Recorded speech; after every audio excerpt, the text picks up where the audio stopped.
of 1944. But by now, the Germans were preparing for it in earnest. Since the winter of 1941, they had been building an Atlantic wall. It was a massive series of fortifications running along the European coast from Denmark to the Spanish border.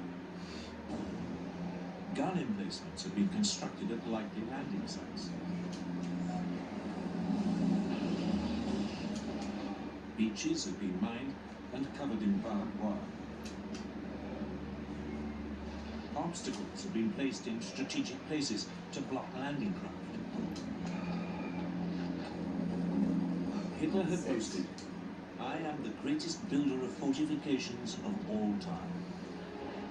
Hitler had also ordered an increase in troop numbers in the region.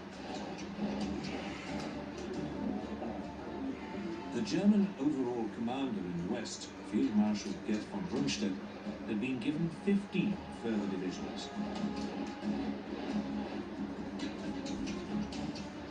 But the Western European coast stretched for some 2,000 miles. He didn't have the numbers to man the entire length. 6. Good. Von Rundstedt faced a difficult decision. Where should he position his overstretched forces to maximize their effect? The question led to bitter arguments inside the German leadership. Von Rundstedt proposed holding a large force of panzers in reserve northwest of Paris. He could then send it in against an invasion once he knew where it was happening.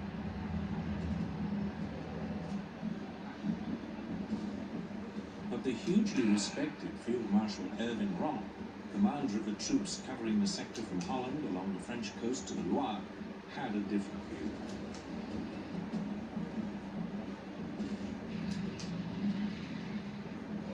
Rommel's concern was Allied air power.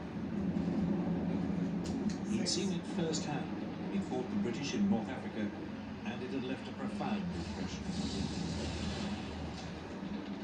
He feared that any counterattack would be broken up by Allied aircraft long before it could go into action. Nice fixation. Rommel had also inspected Hitler's Atlantic Wall and found much of it wanting. It had forced him to the conclusion that the best place to position the panzers was as close as possible to the most likely landing sites. Sorry, I should have kept That way, an invasion could be immediately pushed back before it got a foothold.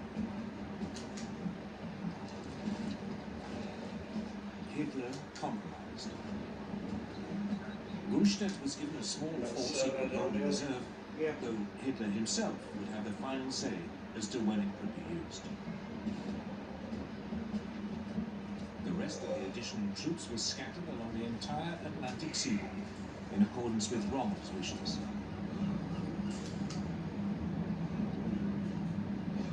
It would turn out to be the worst of all solutions. There were neither enough reserves nor enough tanks near the coast. But in the autumn of 1943, none of this was clear.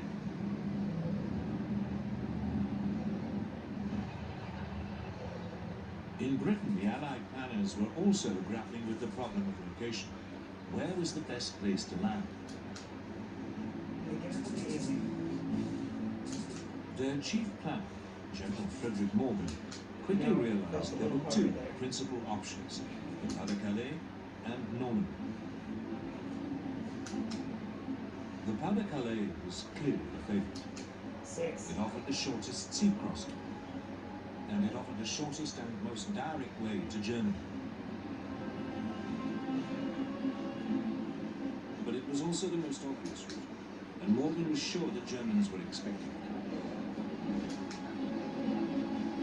So he decided to wrong foot. Morgan would land in Normandy. It was the beginning of a huge gamble, on which the fate of hundreds of thousands of soldiers would depend.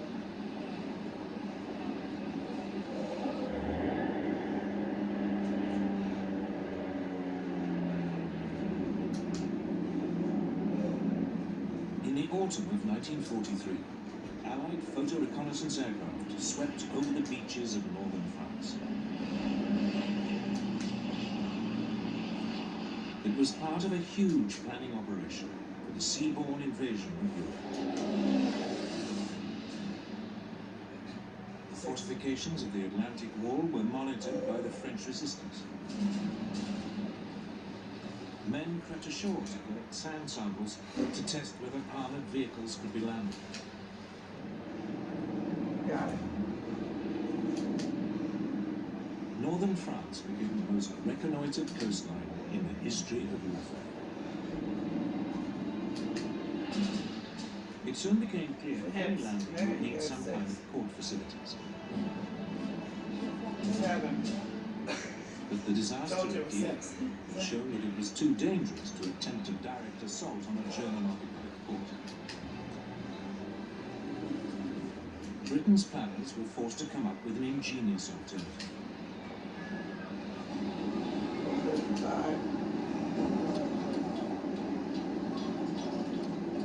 Giant hollow concrete boxes were constructed in Britain that could later be towed to the French coast. There they would be sunk to form an artificial harbour.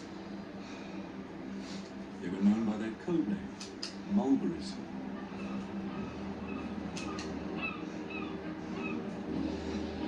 Got this right.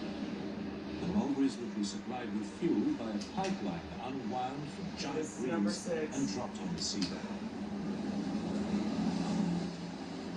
It would run for 100 miles. Don't miss the season premiere of Gold Rush Whitewater for your chance to win $100,000 in gold. Watch the premiere for the code and enter it for your chance to win. Gold Rush Whitewater, new season, Friday at 9 on Discovery. This year's Christmas might be extra uncomfortable. 6.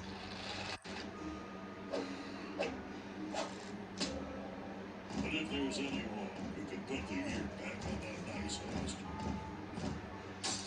it's still salvage this season with Yuletide tested gear. Only at Duluth Trading.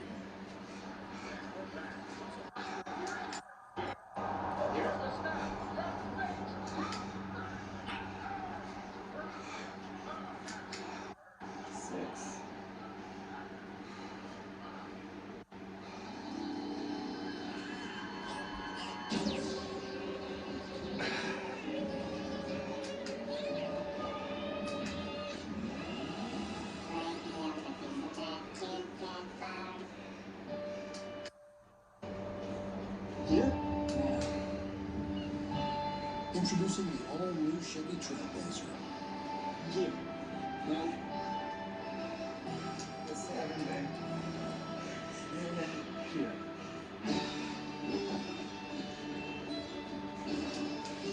Or the middle of nowhere is somewhere. The all-new Chevy Trailblazer, making life's journey just better. At the Persil Stain Lab, our scientists work hard. How hard? Well, they developed the new Persil Oxy Power. It cleans more stains better than the #1 selling liquid oxy detergent. Boom. New Persil Oxy Power.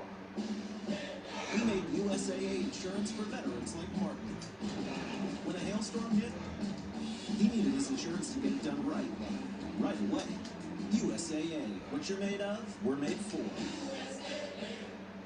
This holiday season, it's Baker versus Makers as Buddy Valastro battles master artists in a clash of Christmas creations. that is incredible. Series premiere, Buddy versus Christmas, November 22nd at 10 on Food Network.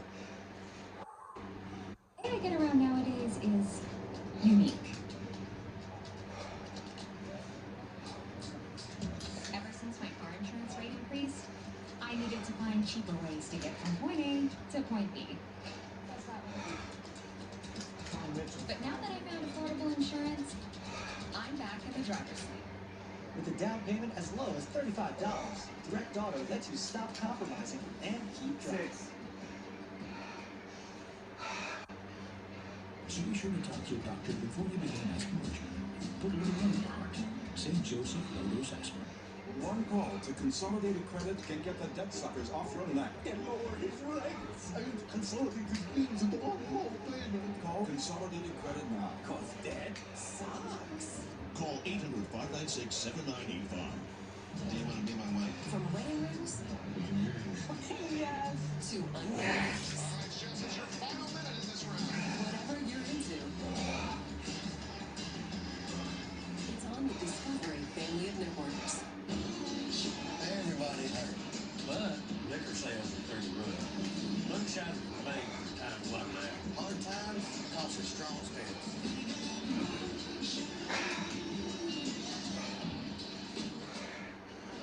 But the raid on Dieppe had also revealed a second puzzle.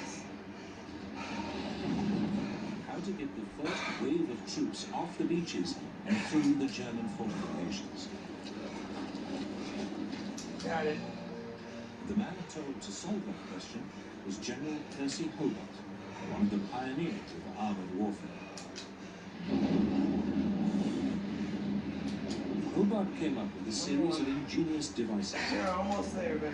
The troops called them the funnels.